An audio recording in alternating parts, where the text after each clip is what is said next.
আমি একটা স্ক্যামের শিকার হয়েছি এবং খুব বাজেভাবে। আচ্ছা। সেটা হইছে আপনাকে সে যখন স্পন্সর করবে, সে আপনার যাবতীয় থাকা খাওয়া থেকে ইচ অ্যান্ড এভরিথিং সে দেখে আপনাকে আনতে হবে। বর্তমানে সবচেয়ে বেশি প্রায়োরিটি দিচ্ছে হলো নার্সিং নিয়ে যারা পড়তেছে। নার্সিং, হ্যাঁ। সোশ্যাল ওয়ার্কার একসময় খুব ডিমান্ড ছিল, এখন আস্তে আস্তে কমতেছে। কমতেছে। তারপরে আর্লি চাইল্ডহুড একসময় খুব ডিমান্ড ছিল, এখন নাই ধরতে গেলে বলে নাই। নাই বললেই এখন চলে। আমি দেখি না। আপনি ট্রেড কোর্স করেন।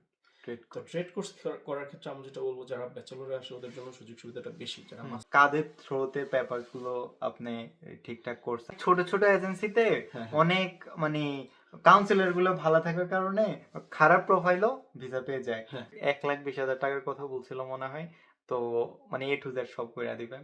আমার মোটামুটি যদি আমি বলি নিয়ারলি 20 প্লাস জব করে আমি এক মাসে আমি 9,000-এর মতো তুলছিলাম। ইনসেন। আজকে আমাদের মাঝে গেস্ট হচ্ছে শান্ত ভাই। শান্ত ভাই কথা বলবে কিভাবে স্টুডেন্ট ভিসাতে অস্ট্রেলিয়াতে আসছে, কিভাবে স্ট্রাগল করে গত 3 বছর অস্ট্রেলিয়াতে সার্ভাইভ করছে, কিভাবে আপনি ইজিলি একটা স্পন্সরশিপ ম্যানেজ করতে পারবেন। ভাই থেকে শুনবো যে অস্ট্রেলিয়ায় কিভাবে আসছে আর কেমন যাচ্ছে অস্ট্রেলিয়ার জীবন। হ্যাঁ শান্ত ভাই। আহ, আমারও মেইনলি আশা স্টুডেন্ট ভিসায়। হুম, সো আমার আশা হয়েছিল 2024-এর ফেব্রুয়ারি ইনটেকে হুম, সিকি ইউনিভার্সিটিতে masters of information technology. Hmm, so পরবর্তীতে 2 বছর গেল, হুম, মাস্টার্সটা কমপ্লিট হলো। হুম, এখন আবার আমি মাস্টার্স বাই রিসার্চ করতেছি টরেন্স ইউনিভার্সিটিতে। সো আসার জার্নিটা আসলে অতটা ইজি না যতটা ইজি মনে হয়েছে প্রথমে, কারণ যেই মুহূর্তে আমরা আসছিলাম হুম, তখন প্রচন্ড মানে ভিসা রেশিও খুব হাই ছিল, যে 100 জনের মধ্যে 99 জনেরই ভিসা হয়ে যেত। খুব রেয়ার ছিল আর কি যে রিজেকশনের হারটা। হুম, বাট তারপরেও আমার জন্য একটু কমপ্লিকেটেড ছিল, কজ আমি মোটামুটি 3টা 4টা ইউনিভার্সিটিতে অ্যাপ্লিকেশন করছিলাম। এর মধ্যে সবগুলো থেকে অফার লেটার আসছিল, কিন্তু জিএস ক্লিয়ারের সময় আমার খুব সমস্যা হয়ে গেছিল, কজ আমি যেখান থেকে ডকুমেন্ট প্রথমে করেছিলাম, তো দেখা যাচ্ছিল মানে আমার নিজের দেখে মনে হচ্ছিল যে ডকুমেন্টগুলা যে আসলে পুরাটা হলো যে জেনুইন না, এর মধ্যে কিছু আছে। তো আমরা যেহেতু ডকুমেন্টগুলো খুব জেনুইন রাখার চেষ্টা করি, অবভিয়াসলি আমি যেসব ডকুমেন্ট প্রোভাইড করছিলাম সব কিছুই জেনুইন, বাট তারপরও মানে আমরা জানি যে আমরা দেখা যাচ্ছে ভায়োলেশনের ক্ষেত্রে অথবা প্রপার্টির ক্ষেত্রে একটু আমরা হলো যে আমাদের প্রাইসটা একটু হাই রাখি অথবা অডিটটা একটু হাই রাখি, যাতে হলো যে ফিনান্সিয়ালি স্টেবল আমরা দেখে আর কি হবে। তো আমার যেমন একটা ডকুমেন্টেশনের গুছানোর ব্যাপার ছিল, সেখানে আমার নিজেরই মনে হয়েছে যে ডকুমেন্টগুলো গুছানো পারফেক্ট হয় নাই, যার কারণে আমার জিটি ক্লিয়ার হয় নাই। পরবর্তীতে আমি আবার ডকুমেন্ট আবার রেডি করা লাগছে। পরবর্তীতে দেখা যাচ্ছে খুব লাস্ট মোমেন্টে দেখা যাচ্ছে ডিসেম্বরের দিকে আমি নতুন করে আবার সিকিউতে অ্যাপ্লাই করি। দেন 3 দিনের মাথায় আমার জিটি ক্লিয়ার হয়, যেটা মানে আমার জন্য খুবই অবিশ্বাস্য ছিল, কারণ আমি যতটুকু শুনেছি আশেপাশে যারাই সিকিউতে অ্যাপ্লাই করেছিল যে খুবই long process, CQ GT clear করতে চায় না, এই ধরনের অনেক কথা। বাট আমার 3 দিনে ক্লিয়ার হয়ে গেছে। পরবর্তীতে আরেকটু প্রবলেম হয়েছিল, যেটা আহ, টাকা পাঠানোর ব্যাপারে। তখন তো ডলারের প্রচন্ড ক্রাইসিস। তো যাই হোক, আমার ওয়াইফের পরিচিত একজন ছিল, তো ওনার মাধ্যমে হলো যে আমার টাকা পাঠানো। এই তো তারপরে ভিসার জন্য ওয়েট। তাও এখানেও হিস্টোরি আছে, সবার মোটামুটি 7 দিন 10 দিনের মধ্যে দেখতাম ভিসা হয়ে যেত, আমার সেখানে লাগছে নিয়ারলি 37 দিন। ও মাই গড! ঠিক মানে আছে? এটা একটা টেনশনের হ্যাঁ, ব্যাপার। এটা খুবই হ্যাঁ, টেনশন। আমার মনে হয়েছে এরকম যে আমি ফজরের পরে আবার নামাজ, জোহরের পরে নামাজ, নামাজের পরে নফল নামাজ। আচ্ছা। মানে এত পরিমাণ একটা ওই ওই সময়টা, তবে ওই সময়টা ভালো লাগছে। হুম, ভালো হুম, সময় কাটেছে, প্রচন্ড ইয়ে। হুম, মানে সারাদিন আবার একা থাকতাম, যে কারোর হুম, সাথে হুম, খুব হুম, টেন্স। তো যাই হোক, এই তো এভাবেই গেল। তো তারপরে তো ভিসা হওয়ার পরে নিয়ারলি 1 মাস পরে আমার এখানে আসা। হুম, এবং এখানে আসার পরেও দেখা যাচ্ছে জার্নিটা প্রথম দিক থেকে স্মুথ ছিল না। আমার ফ্রেন্ড ছিল এখানে, যদিও জবের ক্ষেত্রে সে আমাকে বেশ কিছু হেল্পই করছে আসার পরে। তো বাট আমি যেটা মানে যেটা আমার রানিং জব জব অথবা আমি যেটা করতেছি স্টিল নাও, হুম। ওইটা আমি নিজে যেই কালেক্ট করছি, এমন না যে আমি অনলাইনে অ্যাপ্লাই করছি। আমার ক্ষেত্রে একটু ডিফারেন্ট ছিল, আমি নিজে যে আচ্ছা। ফিজিক্যালি থেকে সিবি দিয়ে দেন হলো যে আমি হুম, জবটা কালেক্ট করছি। টিল নাও আমি এখনো ওইটাই করতেছি, পাশাপাশি আরো হয়তো বা টুকিটাকি ক্যাজুয়াল কিছু শিফট করি যখন মনে হয় যে না, একটু সময় আছে আমার হুম, কাছে, হুম, যাই। হুম, এই তো এভাবেই পার হলো মোটামুটি তার ২ মানে বছর। ইটস বিন 2.5 ইয়ার্স আপনি সেম আ কাজে করতেছেন। হ্যাঁ, মোটামুটি আচ্ছা, মানে সেইম কোম্পানিতেই আছি। সেইম কাজ আচ্ছা। এখন আর করতেছি না। হুম। মোটামুটি বাট মানে একটু সেইম কোম্পানিতেই ডেভেলপ আছি। হইছেন। হ্যাঁ, হ্যাঁ। তো নরমালি এখানে কি হয়? আপনি যদি একটা প্লেসে অনেকদিন যাবত থাকেন, আস্তে আস্তে উপরের দিকে পোস্ট হয় আরকি, যেটা হ্যাঁ, এটা মোটামুটি। পসিবিলিটি থাকে। হুম। সো এখন লাইক অনেকের একটা প্রশ্ন থাকে যে ভাই, আ বাংলাদেশ থেকে কাদের থ্রুতে পেপারস গুলো আপনি ঠিকঠাক করছেন অথবা রেডি করছেন, অথবা নাকি নিজে করছেন? না, আমার এখানে বেশ কিছু ব্যাপার ছিল। যেমন আমার ফার্স্ট অফ অল আমার ফ্রেন্ড যেহেতু আমার থেকে ১ বছর আগে আসছে। সো আমি ওর পেপারগুলো আমি রেখে দিয়েছিলাম। হুম। সো সেক্ষেত্রে আমি দেখছি যে আসলে ও কি পেপার রেডি করছে। হুম, যেমন মেইন কিছু পেপার থাকে যে আমার মানে স্টুডেন্টের পেপার কিন্তু খুব লিমিটেড। হুম, যে তার একাডেমিক্যাল ব্যাকগ্রাউন্ড, হুম, তার IELTS অথবা সে পিটি যেটাই দেখ সেটাই। মানে মেইনলি কিন্তু এই ডকুমেন্ট গুলাই স্টুডেন্টের হয়। হুম। বাট আমাদের যেটা মেইন ডকুমেন্ট গুলো থাকে মেক্সিমামই থাকে হলো যে স্পন্সর যে করে তার।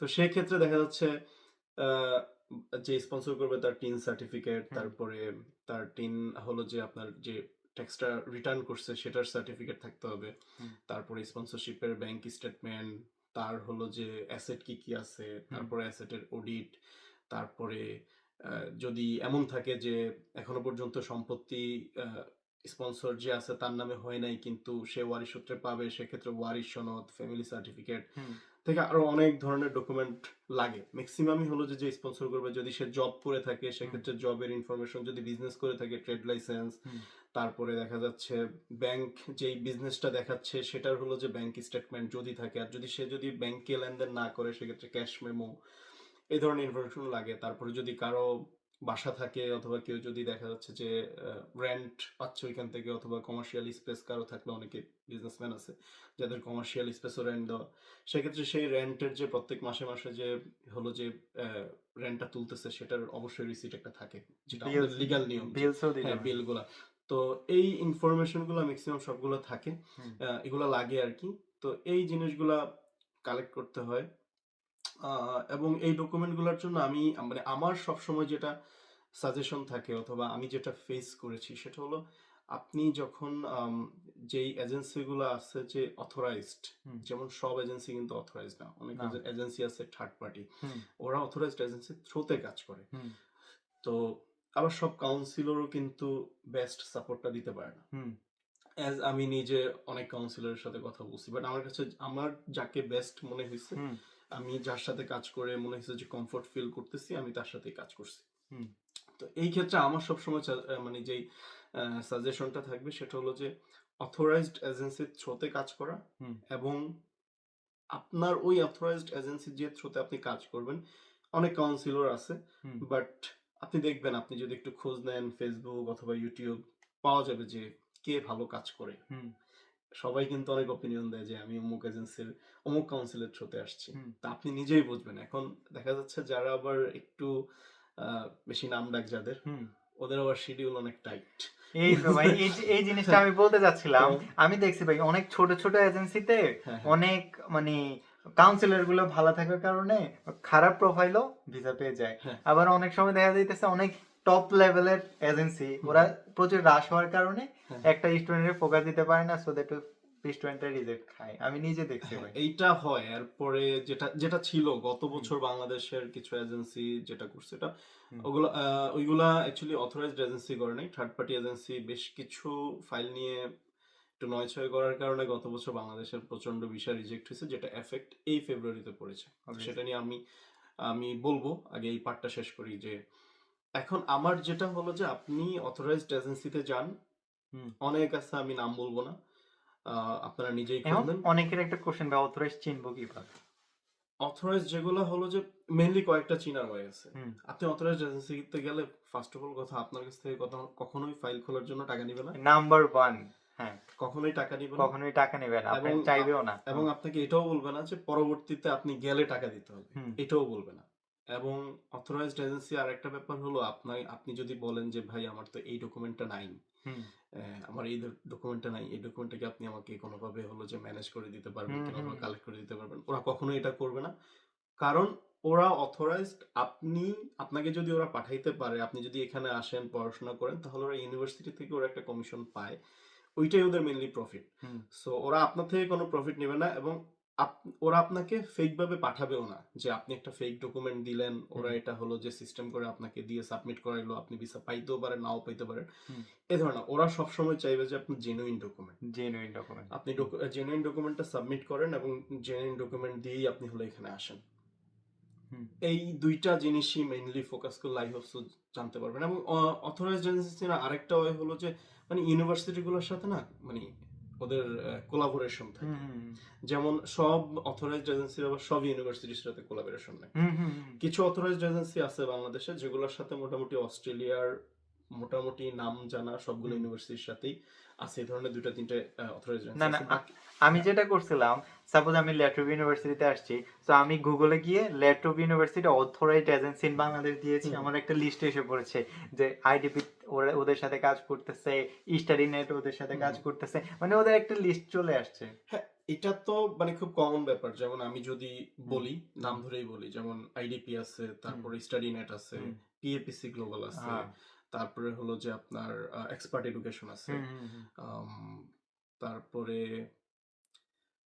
আরেকটার নাম হলো, আমার এই মুহূর্তে মনে পড়তেছে না, বাট আচ্ছা আচ্ছা ধানমন্ডিতে। হুম বাট হুম এই ধরনের 6টা 7টা এজেন্সি আছে যারা হলো যে একবারে জেনুইন ডিরেক্ট অথরাইজড। আর হুম বাকি যেগুলো আছে ওইগুলো মোটামুটি দেখা যাচ্ছে থার্ড পার্টির থ্রোতে কাজ করে। হুম ওরাও কাজ করে মানে অথরাইজড এজেন্সি দিয়েই, বাট ওরা একটু এখানে মানে একটা মাধ্যম ধরে আর কি। পেপারস কালেক্ট করে অ্যাপ্লাই করে আইডিপি কে দিয়ে মাঝখানে ওরা প্রফিট খায় এমন কিছু। ওরা অ্যাপ্লাইটা করে, হ্যাঁ, কাইন্ড অফ এরকম। যেমন আচ্ছা দেখেন। ওরা হলো যে আইডিপির কোন সাথে ওদের কানেকশন আছে, সো ওরা ওই পেপারটা আইডিপির থ্রুতে ওরা হুম, ওদের পোর্টালে অ্যাপ্লাই করে, ওইটা আইডিপির কাছে যায়। আচ্ছা আবার আইডিপি এটা দিয়ে হলো যে অ্যাপ্লাই করে দেন, মানে এটা একটা মাধ্যম হয়ে আবার ওদের কাছে আসে। তো যেটা হয়, আইডিপি কমিশনটা পায় ইউনিভার্সিটি থেকে, হুম। দেন ম- আইডিপি আবার ওদের সাথে কমিশন শেয়ার আচ্ছা করে, তাহলে কাইন্ড অফ। মাঝখানে উনি থার্ড পার্টি হিসেবে হ্যাঁ প্রফিটটা হ্যাঁ। খাচ্ছে আর কি। কারণ আপনার কথা হলো কি, আবার ওদের কাছে ওই যে যেটা বললাম, ওদের কাছে গেলে আপনার মোটামুটি দেখা যাচ্ছে ফাইল ওপেন চার্জ হুম $20,000, হুম। সরি $20,000 দিতে হয়। আর নাহলে কারো ক্ষেত্রে 50,000, আমার যার থেকে যে নিতে আমার পারে। আমার এখনো মনে আছে, ধানমন্ডিতে যখন আমি প্রথম গেছিলাম, কয়েকটা এজেন্সির কাছে প্রথম গেছিলাম, এর মধ্যে একটা ছিল লিউমিনেস নাকি একটা নাম ছিল। লুমিনেস। লিউমিনেস। উনি আমাকে মোটামুটি 1,20,000 টাকার কথা বলছিল মনে হয়। তো মানে এ টু জেড সব করে দিবেন। তো আচ্ছা। টাইপ অফ এমন কিছু না আহ, ওরা। আমি যতটুকু জানি লুমিনেজও ভালোই ভালোই কাজ করে, আমি বাট যতটুকু জানি। বাট হ্যাঁ মানে আমি শুনছি আর কি, আমি হুম ওদের হুম হুম সাথে কাজ করি, বাট আমি ওদের একটা দুইটা ইভেন্ট মেবি হয়েছিল ব্রিটিশ কাউন্সিলে, আচ্ছা আমি গেছিলাম এখানে। হুম তো বাট ওই যে যেটা হয় ভাই, অনেকটা হলো যে নির্ভর করে আপনার কাউন্সিলরের উপর, অনেকটা হলো যে বাট এজেন্সির বাট উপর। ওরা তো, আমার কথা হচ্ছে ওরা যদি অথরাইজড ওরকম হইতো, ওরা তো এভাবে কন্টাক্ট বলতো না, ওরা ডাইরেক্ট বলছে 1,20,000 আহ, দেন, আপনার কিচ্ছু করা লাগবে না, যা করে সব আমরা করতেছি। আচ্ছা। না না, আমার কথা হইতেছে এটা। যেমন আইডিবি তে প্রথম গেছে, ওরা বলতেছে না আমরা কিছু জানি না। ওদের কাছে গেছে, ও বলতেছে আপনি কোনো টেনশনই করেন না, আমরা একটু ওদের সব করে দিব। টাকা চাইছে কত, 1,20,000, মানে যার কাছ থেকে যা নিতে আচ্ছা। পারে আর কি, আসল কথা হচ্ছে এটা। সো এরপরে যান আপনার। বাট এটার জন্য ওই যে সমাধান একটাই, যে ভাই আপনাকে ওই যে যেটা ভাই বললো যে এটা দেখা যায় যে প্রত্যেকটা ইউনিভার্সিটির কোন কোন অথরাইজড এজেন্সি আছে। হুম আবার আপনি যেগুলা বললাম খুব কমন, আইডিপি বলেন, স্টাডি নেট বলেন, হুম পিএপিসি গ্লোবাল বলেন, তারপরে হলো যে এই যে এক্সপার্ট এডুকেশন বলেন, আহ, এই মানে এইগুলা মোটামুটি অথরাইজড। আপনি এগুলোর কাছে গেলে আপনার অ্যাটলিস্ট টাকা পয়সা লাগবে না। ওরা ডকুমেন্টের ব্যাপারে হ্যাঁ হেল্প করতে পারে আপনাকে ইনফরমেশন দিয়ে, হুম যে এই ডকুমেন্টটা আপনি এখান থেকে কালেক্ট করবেন। এখন এই ডকুমেন্টটা আপনার আছে কিনা সেটা আপনি জানেন, ওরা কিন্তু জানে না। হুম যেমন আপনি টিন সার্টিফিকেট কিভাবে করবেন, আপনাকে টিনের জন্য অ্যাপ্লাই করতে হবে, হুম এর অটোমেটিক্যালি আপনার চলে আসবে। এবার ট্যাক্স রিটার্ন দিতে হবে, হুম ওরা আপনাকে বলে দিবে যে আপনার এই অর্থ বছরের ট্যাক্স আপনাকে হলো যে আপনার যেই কর অঞ্চল আছে সেখানে যে আপনি হলো রিটার্ন করেন, দেন আপনি বলবেন ওইখানে হুম যে অফিসার থাকবে যে আমাকে এটার এগেইনস্টে সার্টিফিকেটটা করে দাও। হুম তখন এটা হলো যে ওই জায়গায় সার্টিফিকেট স্যাম যেটা থাকে সিল, অথবা যেটা দিয়ে হলো যে আপনাকে রেডি করে দিবে, যেটা হুম আপনার অনলাইনে থাকবে। ওরা আপনাকে ইনফরমেশন দিয়ে হেল্প করতে পারে, কিন্তু ওরা এটা এনে দিবে না। হুম ওরা আপনাকে ইনফরমেশন দিবে, দ্যাটস ইট, এতটুকু হেল্প ওরা করবে। আচ্ছা, এখন আপনার কাছে একটা প্রশ্ন, মানে হুম। অস্ট্রেলিয়ার যেই স্টুডেন্ট ভিসাটা কি চাইলে নিজে নিজে অ্যাপ্লাই করে আসা পসিবল, নাকি আপনি মনে করছেন একটু কমপ্লেক্স, এজেন্সির থ্রুতেই করা বেটার? আম, আপনার কি মনে হয়? আসলে কেউ যদি নতুন আসে, হুম আমি বলবো যেহেতু অপরচুনিটি আছে এখানে, যে আমি ফ্রিতে কাজ করতে পারতেছি, হুম সেই ক্ষেত্রে এটাই করাক। আমি যদি নিজে, নিজে এপ্লাই করি আমাকে তো ইউনিভার্সিটি কমিশনটা দিবে না। আচ্ছা। এটা হলো বড় কথা। হুম, তো আমি এজেন্সির থ্রুতে যে এক্সপার্ট আছে, হুম, যিনি এই কাজে ইতিমধ্যে অনেক ফাইল নিয়ে কাজ করছে, অনেক স্টুডেন্ট পাঠাইছে, আমি কেন ওনার কাছে যাব না? হুম, কারণ আমার থেকে উনি অবশ্যই বেটার জানে হুম, কিভাবে এপ্লাই করতে হয়। দেখা যাচ্ছে আমার ছোট্ট একটা ভুলের কারণে আমার ভিসা রিজেক্ট হয়ে গেল। হুম। দেখা গেল আমি এসওপি দিলাম না। এই ইনফরমেশনটা আমি জানি না, হয়তো বা নতুন থ্রুতে। কিন্তু এটা একটা ইয়েস, মেইন পার্ট। এই তো। সো এই জিনিসটা যে এক্সপার্ট সে জানে। হ্যাঁ, কারণ আমিও দেখছি ভাই হ্যাঁ, এমন এমন ফাইল ওরা চায়, হুম, হুম, ধরেন অনেক complex, hmm, as a new কামার হিসেবে কোয়াইট টাফ।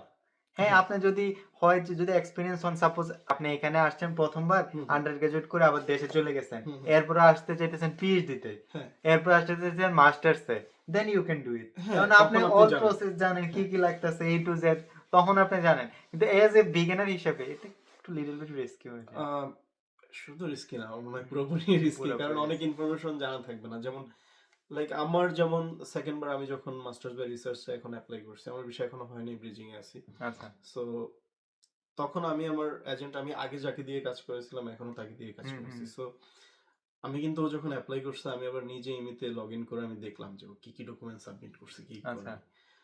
তো আমার কাছে মনে হলো যে এই ৩-৪টা ডকুমেন্ট এখনো সাবমিট করা উচিত।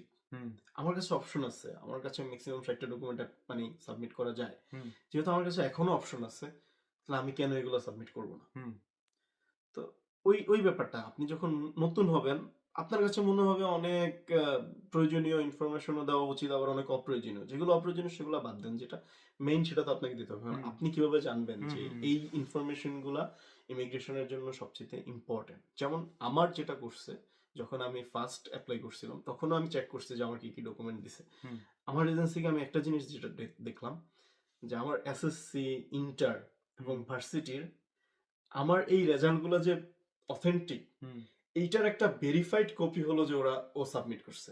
আচ্ছা। আমার পিটিটা যে অথেন্টিক, সেটার একটা ভেরিফাইড কপি হলো যে ও সাবমিট করছে, যে আমার এই সবগুলা অথেন্টিক। হুম, তারপরে আমি জানতাম না এটা, যে হুম, আমি ভাবছি হয়তোবা যে আমার যে স্পন্সরশিপের যে একটা ডকুমেন্ট, একটা দেখা যাচ্ছে ৩টা স্টাম্পের দিয়ে যে রেডি করে যে হুম, আমার কি হুম, কি অ্যাসেট আছে, হুম, আমি ভাবছি যে মনে হয় এটা দিলেই এনাফ। হুম, বাট উনি আমাকে বলল যে এইটার পাশাপাশি তোমাকে তোমার এই যে অ্যাসেট ভায়োলেশন একজন হলো যে ভায়োলেশন করে আর কি, যে ইয়েকে দিয়ে, ওনাকে দিয়ে হলো যে এটা ভায়োলেট করে, তারপরে এটাও অনেক ইম্পর্টেন্ট হুম, তোমার অ্যাসেট গুলো যে সব ভ্যালিড এটা দেখানোর জন্য।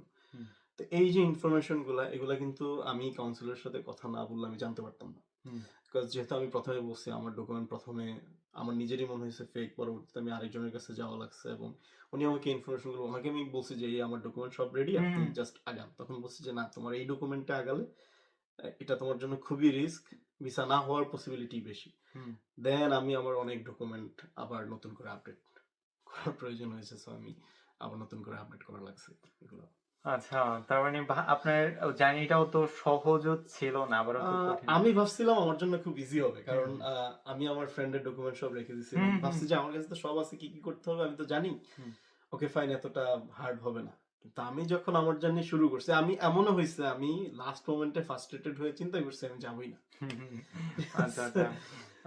সো আমার আপনার এখান থেকে কয়েকটা কোশ্চেন আমার জানতে ইচ্ছা হইতেছে, আচ্ছা। যে আপনার টোটাল কেমন খরচ গেছে অস্ট্রেলিয়া আসা, যেহেতু যদিও ভাইয়া অলমোস্ট ২.৫ বছর ৩ বছর আগে আসছে, এটা এখন বলে লাভ নাই, বাট আমার জানতে ইচ্ছা ওই সময় আসার সময় কেমন খরচ আম, গেছিল।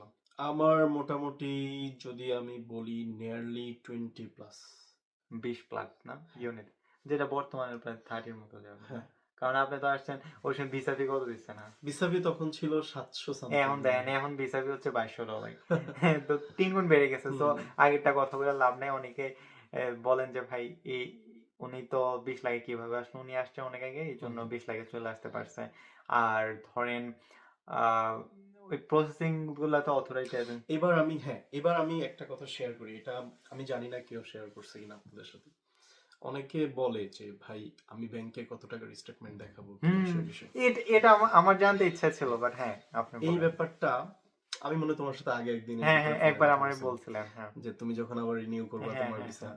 এটার জন্য। হুম, তো এই ব্যাপারটা না কাজ করে হলো, এখানে আপনার ওরা যে জিনিসটা দেখতে চায়, এনশিওর করতে চায় তুমি প্রথম বছর এখানে থাকার জন্য ক্যাপাবল কিনা।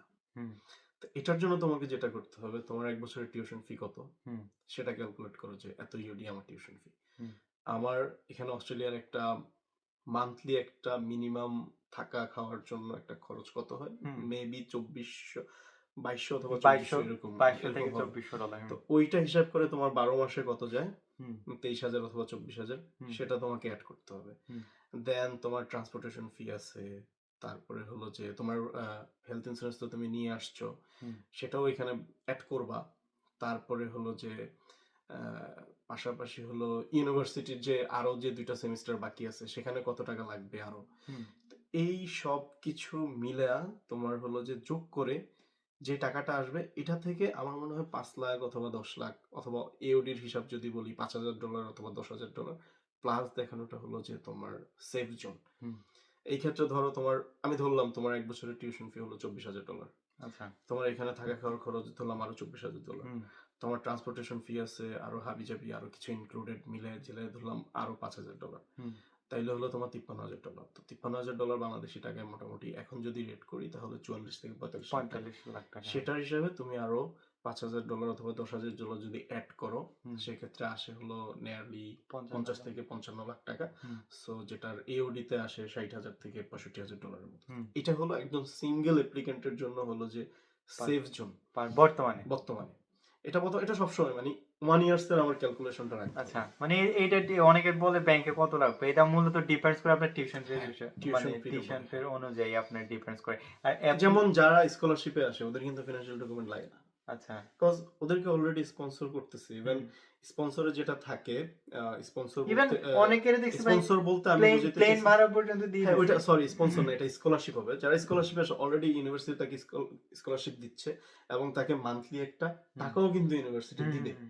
তো ৩ সে থেকে $৪,০০০। হ্যাঁ, হুম, তো যখন এগুলো দিয়ে দিচ্ছে সো গভর্নমেন্টের কাছে আমার প্রুভ করার দরকার নেই আমি ফিন্যান্সিয়ালি স্টেবল দেশে। হুম, হুম, কারণ হুম। অলরেডি আমি এখানে থাকার জন্য যে টাকাটা লাগে সেটা আমাকে গভর্নমেন্ট এনাফ দিচ্ছে। গভর্নমেন্ট দিচ্ছে। সো তাদের জন্য কিন্তু এগুলা ম্যাটার করে না, এগুলা লাগেও না। হুম, যে স্পন্সরশিপ আছে কিনা না আছে এই হুম। ডকুমেন্ট মানে ম্যাটার করে না। বাট অস্ট্রেলিয়াতে স্কলারশিপে আসা আসলেই টাফ।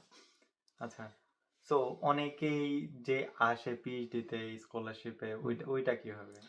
আমি তো বললাম যারা আসে হুম, আসাটা যদি চলে আসে তো আপনার দেখা যাচ্ছে যে প্রফেসর কানেক্ট করতে হয়।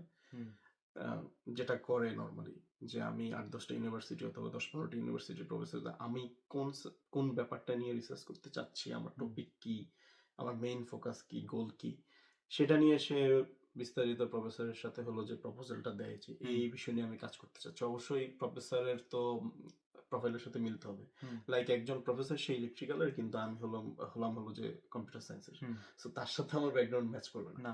অবশ্যই ওই ধরনের প্রফেসর খুঁজে বের করে এটার অনেকগুলো ওয়ে আছে। কেউ দেখা যাচ্ছে ইউনিভার্সিটির হুম, আ ওয়েবসাইটে ঢুকে ওইখান থেকে প্রফেসর দেখে হুম, হুম, হুম, রেজিস্টার করে। আবার অনেকে আছে দেখা যাচ্ছে LinkedIn এ আ প্রফেসর দেখে। হুম, কারণ এখন বর্তমানে সবকিছুই সোশ্যাল মিডিয়া এবং ওয়েবসাইট সব জায়গায় পাওয়া যায়। হুম, তো তার যদি রিলেটেড কোনো জার্নাল পেপার থেকে থাকে যেটা তার সাথে ম্যাচ করে ওকে ফাইন তাহলে এই প্রফেসরের সাথে আমি কাজ করতে পারবো।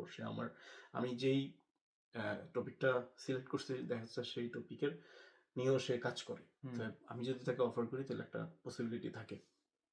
তো ওইভাবে কানেক্ট হয়ে দেখা যাচ্ছে প্রফেসরদের সাথে কথাবার্তা বলার পরে যদি প্রফেসর মনে করে যে না, ওকে আমি দেখা যাচ্ছে ওকে দিয়ে ওর কাছ থেকে আমি আউটপুট নিতে পারবো। আউটপুট নিতে পারবে। তখন হলো যে ওইভাবেই আরকি কমিউনিকেশনের মানে মাধ্যমে হয়। একজন স্টুডেন্ট যদি বাংলাদেশ থেকে স্কলারশিপে আসতে চায় হুম, 100% কারণ স্কলারশিপ তো অনেকভাবে হয়ে থাকে। সবচেয়ে ইজিয়েস্ট ওয়ে হচ্ছে প্রফেসরকে কনভিন্স করা। হ্যাঁ। সো ওইসব কনভিন্স করার জন্য একজন স্টুডেন্টের প্রোফাইলটা কেমন হইতে হবে আপনার মতে? যে আপনার প্রোফাইলটা যদি এভাবে গোছান, সাপোজ একজন স্টুডেন্ট এখন দেখতেছে উনি কমপ্লিট করবে উনার টার্গেট থাকবে ২ বছর পরে অস্ট্রেলিয়াতে হুম। যাব স্কলারশিপে। সো উনি কিভাবে প্রোফাইলটা গুছাবে? obviously ওনার সিজিপিএ হাই হইতে হবে। First of all. এটা ফার্স্ট অফ অল কথা। হুম, কারণ আ প্রফেসর যখন আপনার প্রোফাইলটা দেখবে, আপনার হুম, রেজাল্টটা দেখবে এবং হুম। রেজাল্টটা দেখলেই বোঝা যায় আসলে যেটা যে এই স্টুডেন্ট আসলে কি পড়াশোনা করতে চায় নাকি চায় না। আচ্ছা। কারণ একটা সিজিপিএ তখনই ভালো হয় যখন সে আসলে ডেডিকেটেড থাকে। হুম, তার মানে সে গুছানো। সেকেন্ড অফ অল হলো যে যেহেতু তুমি রিসার্চ ফিল্ড নিয়ে আসতে চাচ্ছ, কজ হুম, স্কলারশিপ গুলা মেইনলি রিসার্চ ফিল্ড রিলেটেডই হয়। হুম। কোর্স ওয়ার্কে স্কলারশিপ দেয় না। আমি দেখি নাই। তো আচ্ছা। সেক্ষেত্রে আপনার পেপার থাকতে হবে হুম, এবং মাস্ট বি ২ টা Q1 জার্নাল থাকতে হবে। সেটা IEEE হোক অথবা অন্য যেটাই হোক, হুম, অথবা স্পেঞ্জার হোক অথবা আরো কিছু আছে। তো বাট ২ টা Q1 মাস্ট থাকতে হবে। হুম, এবং অস্ট্রেলিয়াতে বর্তমানে ৩ টা না ৪ টা টপিক আছে যেগুলাতে হলো যে ওরা স্কলারশিপ দিচ্ছে। এর ভিতরে একটা হলো হেলথ সেক্টর। আচ্ছা, আপনি হোয়াটএভার আপনি ইলেকট্রিক্যাল ব্যাকগ্রাউন্ড অথবা হুম, CSC background hmm, doesn't matter. এখন দেখা যাচ্ছে সিএসসির সাথেও কিন্তু হেলথ সেক্টর কানেক্টেড। আবার ইলেকট্রিক্যালের সাথে হেলথ সেক্টর কানেক্টেড। তো হুম, আপনি ওই রিলেটেড পেপার আপনার আছে কিনা? অথবা কম্পিউটার সায়েন্স রিলেটেড, হুম, আবার এনভায়রনমেন্টাল রিলেটেড। হুম, আরেকটা কোনটা টপিক আমার সঠিক মনে পড়তেছে না। টোটাল ৪ টা না ৫ টা যেটা হলো অস্ট্রেলিয়া এখন মেইন ফোকাস করতেছে এই আচ্ছা, টপিক গুলোর উপরে হুম, ওর হলো কাজ করার জন্য। তো হুম, এই টপিক গুলাতে আসলে আপনার মেইনলি হলো যে ফান্ড পাওয়ার পসিবিলিটি সবচেয়ে বেশি। আচ্ছা। সো তার মানে আপনাদের প্রোফাইলটা ভালো মতো স্ট্রং করতে হবে। এক্সট্রা কারিকুলাম অ্যাক্টিভিটিস হ্যাঁ, যদি পারেন, রিসার্চ হতে শুরু করে ওগুলা যত অ্যাড করতে পারেন, আপনার প্রোফাইলটা যত স্ট্রং হবে, প্রফেসর অত তাড়াতাড়ি কনভিন্স হবে এবং আপনি পিএইচডি এর জন্য মোটামুটি পারফেক্ট হবেন এরপরেই। সো আরেকটা বিষয় আমার জানতে ইচ্ছা হইতেছে যে ভাই তো অলরেডি বলছে যে ভাই অলরেডি ম্যারিড। সো ভাই ধরেন আহ ভাবিকে আনার প্ল্যান কি সো কি আমার ঠিক যেটা করলেন? প্ল্যান ছিল আমি যখন আসছি তখন আমার আনা হয় নাই। কারণ আচ্ছা, আমি ফার্স্ট আসছিলাম ১ম এ। পরবর্তীতে যেকোনো কারণবশতই আমার ২ বছর পার হয়ে গেল বিকজ সে ডেন্টাল স্টুডেন্ট ছিল। সো তার আচ্ছা, আচ্ছা, তখনও আচ্ছা। কমপ্লিট হয় নাই। মানে ডাক্তারি লাইনে পড়েছে হ্যাঁ, আপনার। তো হুম, তার তখনও কমপ্লিট হয় নাই এইজন্য তাকে তখন আনা হয়নি। যে হুম, আমার প্ল্যান ছিল যে সব কমপ্লিট করুক পরবর্তীতে আনবো। তো আচ্ছা, এখন আমারও এতদিনে হলো যে গ্র্যাজুয়েশন কমপ্লিট এখানে। হুম, আপনার কমপ্লিট। হ্যাঁ, হুম, তো পরবর্তীতে আমি রিয়ালাইজ করলাম যে আমার রিসার্চে যাওয়া উচিত। কারণ আচ্ছা, এর মধ্যে আমি পেপার নিয়ে কাজ করা শুরু হুম, করে হুম, হুম, দিয়েছিলাম। সো তো এখন আমি আমার রিসার্চ প্রোগ্রামে যেটা হলো আমি আমার দেখা যাচ্ছে আমার বেবি আছে একটা ছোট। আচ্ছা, তো আমি আমার মাশাআল্লাহ। ওয়াইফ হুম, এবং আমার বেবি ২ জনকে হলো যে আমার এই নতুন বিষয়ে ইনক্লুড করে এখন নতুন ভিসা এপ্লাই করছি আরকি। হুম। যদিও ভিসার আউটকাম এখনো আসে নাই। ও ট্রাই আচ্ছা, আচ্ছা। করতেছি মানে দেখি। এস খুব অল্প কিছুদিন আগে করছেন মনে হয় না? মোটামুটি মার্চের ১০ তারিখ। সো মার্চ বেশি দিন হয় নাই। ইনশাআল্লাহ হুম, পেয়ে যাবেন আশা করতেছি। সো এইটা হইতেছে অনেকের একটা কোয়েশ্চেন থাকবে যে ভাই তো ফ্যামিলি আছে, ফ্যামিলি আনলো না কেন? সো আসল কথা হইছে এটা। হুম, আপু এখানে পড়াশোনা করেছে যার কারণে ভাই একটু চেয়েছে যে পড়াশোনাটা শেষ হোক। দেন ২ জনে মোটামুটি একটু স্টেবল হইলে দেন এখানে একসাথে শুরু হুম, করবে। হুম। সো আপনার কাছে কি মনে হয় এখানে সিঙ্গেল লাইফটা ইজি না কাপল যদি আসেন তা ওইটা ইজি? এইটা একটা আমার কারণ এখানে আপনি কিন্তু ২ টার মধ্যে দিয়ে যাবেন। হুম, একটা ব্যাচেলর ছিলেন অলমোস্ট ইটস বিন 3 ইয়ার্স ধরতে গেলে অলমোস্ট। এইটার হ্যাঁ, ব্যাপারটা এটা ডিপেন্ড করে। হ্যাঁ। এটা ডিপেন্ড করে কারণ কি আপনি দেখেন এইটা আমার সাথে আরেকজনের মানে মতামত হুম, হুম, ডিফারেন্ট হতে পারে। একেকজন হ্যাঁ। এটার কারণ কি লাইক আপনার ফ্যামিলিতে ভালো থাকতে হলে আপনার যেটা লাগবে আপনার লিভিং এক্সপেন্স লাগবে। হুম, তারপরে হলো যে আপনি যদি স্টুডেন্ট হন অথবা আপনার ওয়াইফ যদি স্টুডেন্ট হয় হুম, অবভিয়াসলি তার টিউশন ফি ম্যানেজ করতে হবে। অবশ্যই। এইটা হলো মেইন গোল। হুম, এখন এইটার জন্য আপনার দেখা যাচ্ছে আপনার একটা মানে খুব বেশি ইনকামের দরকার নেই। আচ্ছা। মাসে মাসে আমার মনে হয় যে $৪,০০০-৫,০০০ হলেই হুম, মোটামুটি চলা যায়। হুম, এখন এইটা ডিপেন্ড করে অনেকের ক্ষেত্রে এখন অনেকে যদি মনে করে যে না এই টাকাটা আমার জন্য সুইটেবল না, আমার আচ্ছা। একটু বেশি লাগবে। হুম, যেমন আমার নিজের পরিচিত অনেকেই আছে হুম। যারা আমার সাথে আসছে কিন্তু মোটামুটি দেশে বাড়ি-টাড়ির কাজ শুরু করে দিয়েছে অনেক ব্যাপার। সো তাদের গোল অন্যটা ছিল। একরকম ছিল। যে আমি আসার পরে আমি এখানেও ভালো থাকবো, আমি দেশে বাড়ি-টাড়ি করে একাকার করে ফেলবো। কিভাবে করছে আমি জানি না। হুম। কারণ স্টুডেন্ট অবস্থায় এত কাজ করা ওইটাও তো ভাই, হ্যাঁ, ওইটা তো আমিও জানি। হ্যাঁ, হুম। তো ওইটা ভিন্ন ব্যাপার। কিন্তু টিউশন ফি উঠাইতে প্রবলেম হয়ে যায় আবার। প্রবলেম হয় না। আসলে আপনার যদি ওয়াইফ যথেষ্ট সাপোর্টিভ হয় প্রবলেম হওয়ার কথা না। আচ্ছা। কারণ ও না, দেখেন না, না, আপনি ওই ২ জনের কথা বলতেছেন। হ্যাঁ, কোনটা? সিঙ্গেলের জন্য তো ইউনিভার্সিটি থেকে টিউশন ফিটা টাফ হয়ে যায় আম মোটামুটি। আমার মনে হয় কি এইটাও যার উপরে নির্ভর করে। ডিপেন্ডস করে না? যেমন আপনি লাইক ধরলেন আপনি পুরাটা সময় আপনি ওয়ার্ক লিমিট মেইনটেইন করে আপনি বড়জোর $৩,000-৪,০০০ সেভ করতে পারলেন হুম। ৩-৪ মাসে। তারপরে কিন্তু আপনার প্রায় মিড অফ দ্য সেমিস্টার আপনার একটা ভালো ভ্যাকেশন ২ থাকে ২ এবং মাসে সেমিস্টার হ্যাঁ, হুম, ওই সময়টাতে কিন্তু আপনি যদি ফুল টাইম কাজ করেন হুম। আপনি বাকিটা কিন্তু কভার দিয়ে ফেলতে পারেন। আচ্ছা, আচ্ছা। হয়ে যায় একটু কষ্ট হয় বাট টার্গেট নিলে হয়ে যায়। আচ্ছা, আসল কথা হচ্ছে এটা আপনার যে হ্যাঁ। ভ্যাকেশনটা ওইটাতে হুম, টার্গেট হুম। রাখতে হবে। আর বাকি যেটা ধরেন মান্থলি ৩,০০০ $৪,০০০ যেটা আসে ওইটা হুম, হুম। একটু ওইখান থেকে কিছু যেমন আমি হালকা যদি বলি যদিও গভর্নমেন্টের হিসাব অনুযায়ী 2200-2300 লাগে। বাট আপনি যদি চান হুম, আপনি 1200-1300 এর মধ্যে ম্যানেজ করে ফেলতে পারবেন। আচ্ছা। এটা লাইফস্টাইল অনুযায়ী ডিপেন্ড করে। এখন কারো $2000 লাগে মান্থলি, হুম, কারো 3000 ও হয় না। হুম। কিন্তু না, আপনি যদি চান 1200-1500 এর মধ্যে না, সুন্দরভাবে থাকতে আমার পারবেন। আমার অ্যান্সারটা মানে কথাটা এমন ছিল যে ধরেন আ কাদের লাইফটা আপনি মনে করতেছেন একটু সহজ? ধরেন হ্যাঁ, হাসব্যান্ড ওয়াইফ হ্যাঁ, সহ না সিঙ্গেলদের জন্য? আমার যেটা ব্যক্তিগতভাবে মনে হয় আ আসলে ২ টাই সহজ। আচ্ছা। এটা আপনাকে সহজ করে নিতে হবে। আপনি সিঙ্গেল থাকলে আপনি কাজ করার সময় বেশি পাবেন, তখন ফ্যামিলি নিয়ে চিন্তা এতটা হ্যাঁ, হ্যাঁ, করতে হ্যাঁ, হবে না। হ্যাঁ, হ্যাঁ।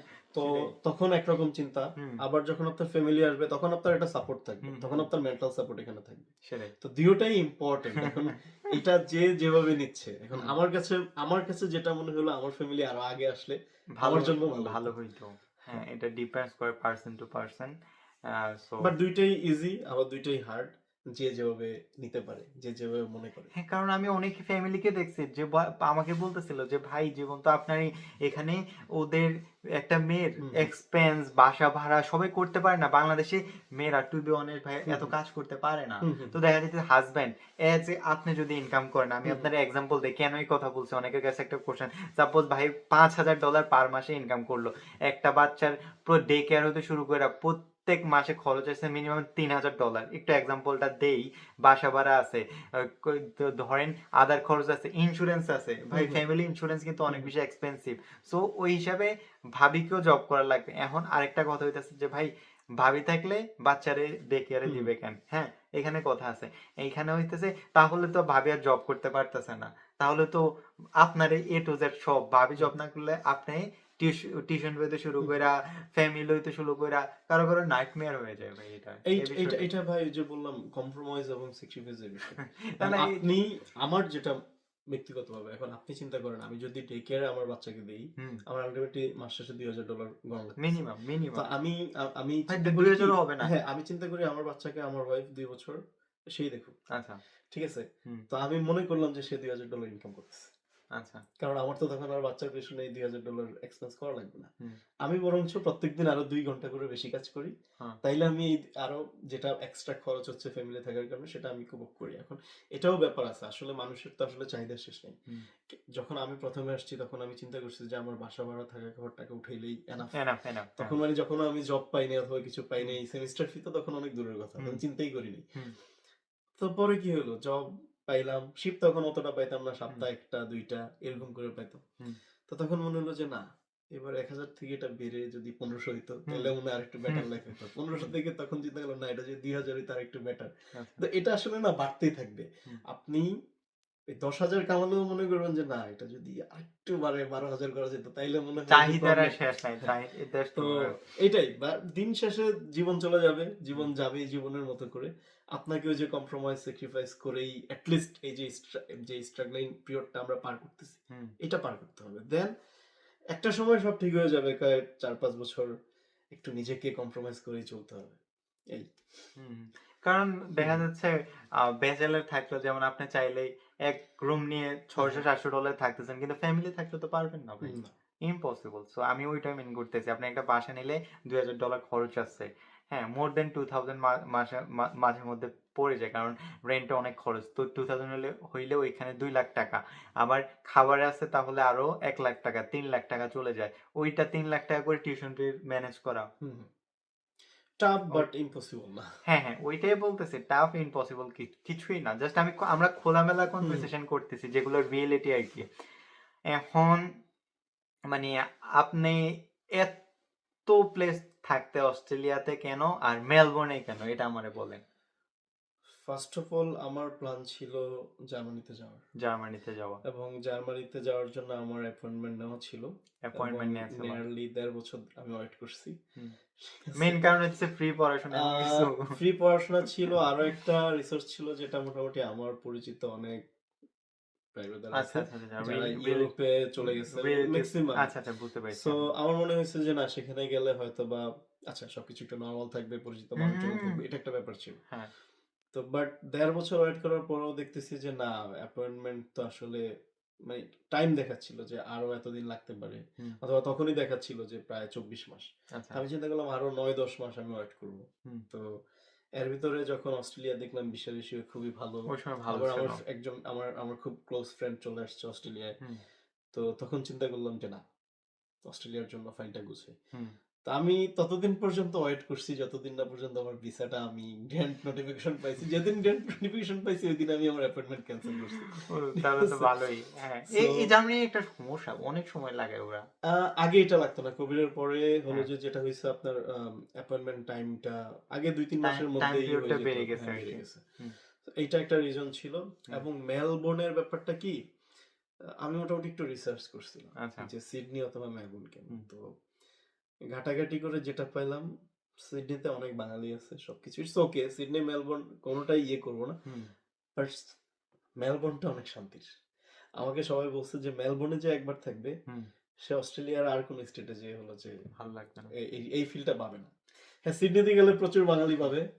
মনে হবে যে আমি মালিবাগ মোড়ে বসে চা খাইতেছি। হুম, লেকেমবাদে যদি কেউ বসে, কজ আমি ২-৩ বার আমার যাওয়া হইছে। হুম, সবকিছুই পাওয়া যায়। চায়ের সাথে তাও পাবে। হুম। সুন্দর বাংলাদেশি ভাইব পাবে। একদম। কিন্তু লেকেমবাদে। হ্যাঁ, লেকেমবাতে। হুম, কিন্তু আমি যেটা গিয়েছিলাম। হবে আপনার মেলবোর্নে আসলে একটা মানে একটা মনে হবে যে না, এটা হেভেন হেভেন টাইপের একটা ব্যাপার। ওয়েদার থেকে শুরু করে সবকিছুই। আমার কাছে মনে তো হয়। আপনি বলেন এমনি এমনি তো আর best city in whole world এর মধ্যে পাই হ্যাঁ। নাই তাকমা। যদি বলি F1 রেস মেলবোর্নে হয় অ্যালবার্ট পার্কে। হুম, তারপরে যেটা আছে MotoGP, হুম, এটাও মেলবোর্নে হয়। হুম, এই বছরই লাস্ট, যদিও পরের বছর থেকে কুইন্সল্যান্ডে হয়।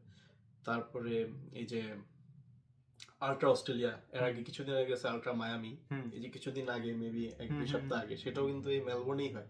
হুম। সো আপনি কালচারাল যত থাকবে, মিউজিক্যাল ফেস্টিভ্যাল ই-স্পোর্টস থেকে হতে শুরু করে সবচেয়ে বড় ই-স্পোর্টস। কথা, অস্ট্রেলিয়ান ওপেন হুম, পুরা ওয়ার্ল্ড ওয়াইড যেটা ফেমাস, হুম। সেটাও মেলবোর্নেই হয়। মেলবোর্নে কি, এটা তো আমাদের কাছে, আমাদের হ্যাঁ, এখানে যেতে হ্যাঁ, খুব হুম, মানে আমরা দেখি, বাইরের দিকে দেখি হুম, আরকি। আচ্ছা। সো দেখা যাচ্ছে সবই মেলবোর্নে। হুম। সো সিডনিতে কি হয় আমি জানি না, অথবা অন্যান্য স্টেটে কি হয় বাট আমার বাট আইডিয়া নেই। That's true. আমার বেশিরভাগ ফ্রেন্ড বাইরে থাকে, ওরা বলে যে ভাই মেলবোর্ন ভালো না। যে যেখানে থাকে সে হ্যাঁ, হ্যাঁ। সেখানের কথা বলবে। হুম, এটা আপনাদের সাথে আমরাও একমত। হুম, হুম, বাট একটু এনালাইসিস করেন, একটু ঘাটাঘাটি করেন, আপনারা নিজেরাই অ্যান্সার পেয়ে যাবেন। এটা আমাদের বলার কিছু না। আমরা মুখে বললে তো হবে না। হুম, হুম। আপনারা একটু ঘাটাঘাটি করেন।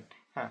সো মোটামুটি এখানে অস্ট্রেলিয়া আসার ঝামেলা শেষ। শেষ হয়েছে বলতে আমরা এখন যাব অস্ট্রেলিয়াতে আসার পরে, হুম, হুম, হ্যাঁ, কিভাবে জিনিসগুলা একটা একটা করে ম্যানেজ করছেন। ফার্স্ট অফ অল বাসা, সেকেন্ড অফ অল জব, হুম, হুম। এরপরে হইতেছে বাকি জিনিসগুলা কেমনি গুছাইছেন। এবার বাসার ব্যাপারটা যেটা ছিল, আমার ফ্রেন্ড ছিল, সো আমি ওকে বলছি ম্যানেজ করে দেওয়ার জন্য। নাইস। তো ও যেটা ম্যানেজ করছে সেটাও ছিল একটা শর্ট টাইম স্টে, হুম, হুম, হুম। ২ মাসের জন্য। আচ্ছা। তো ২ মাস পরে আমিও বাসা দেখতেছিলাম, প্লাস হুম, ওকে বলছিলাম তুই একটা বাসা দেখ। হুম, তো পরবর্তীতে ওর বাসায় একটা রুম খালি ছিল। হুম। আমিও বাসা একটা পাইছিলাম, বাট আমি চিন্তা করলাম যে আচ্ছা, ফ্রেন্ড আছে যেহেতু, আচ্ছা ওইখানে মুভ করি। আচ্ছা। তো দেন আমি ওই বাসায় আসছি, আজকে আসার পরে তো মেনলি ২.৫ বছর হয়ে গেছে। তো হুম, ওই ২ মাস বাদে বাকি যে টাইমটা আমি যে বাসায় আছি এখনো পর্যন্ত ওই বাসায় স্টে করতেছি। এটা হলো বাসা দেখার ক্ষেত্রে। অথবা আপনারা চাইলে মার্কেট প্লেস থেকে নিতে পারেন, বাট বি অ্যাওয়ার, মানে অনেক সময় স্ক্যামের শিকার হবেন। আমি আমি আমি হুম, একটু এড করি। হুম। আমি একটা স্ক্যামের শিকার হইছি। আমি খুব বাজেভাবে। আচ্ছা। সেটা হইছে, আমার পরিচিত আমার ইউনিভার্সিটির প্রফেসর আসবে। হুম, তো উনারও যেটা ছিল, উনি একা আসলেও প্রবলেম ছিল না। উনার সাথে উনার ওয়াইফ এবং উনার বেবি। আচ্ছা। তো আমাকে বাসা দেখতে বলছে, এবং উনি মেইনলি আসছে আমার জন্যই মেলবোর্ন। হুম, কারণ উনার রিলেটিভস আছে সিডনিতে। আচ্ছা। ওইখানে না গিয়ে উনি বলছে, শান্ত তুমি আমাকে বলছো মেলবোর্ন বেস্ট, আমি এই কারণে মেলবোর্নে আসতেছি। ঠিক আছে, ওহ উনি মাই প্রফেসরের গড! সাথে আমার খুব ভালো আন্ডারস্ট্যান্ডিং, অনেক ক্লোজ আরকি অনেক যা ক্লোজ, বুঝলাম। খুব আচ্ছা, ভালো হ্যাঁ, আন্ডারস্ট্যান্ডিং। হ্যাঁ। একসাথে বসে চা খাওয়া হয়েছে, সো হুম, হুম, ওই ধরনের আন্ডারস্ট্যান্ডিং। হুম। তো আমি আমার বাসার কাছে, আমি যে ফেসবুক মার্কেট প্লেসে খুঁজতেছিলাম বাসা, আচ্ছা। তখনও অনেক কিছু জানতাম না। তখন আমিও নতুন, আমি আসছি এরপরে সেমিস্টার জন্য আসছি। হুম, হুম, তো আমি তখন এত কিছু জানি না যে রিয়েল এস্টেট থেকে দেখা যায়, হুম, অথবা অন্যভাবে দেখা যায়, ম্যানেজ করা যায়, অথবা বন্ধু তখন এতটা সার্কেল হয় নাই, অথবা এত মানুষের সাথে পরিচয় হয় নাই। আচ্ছা। তো আমি ফেসবুক মার্কেট প্লেস থেকে পাইছি।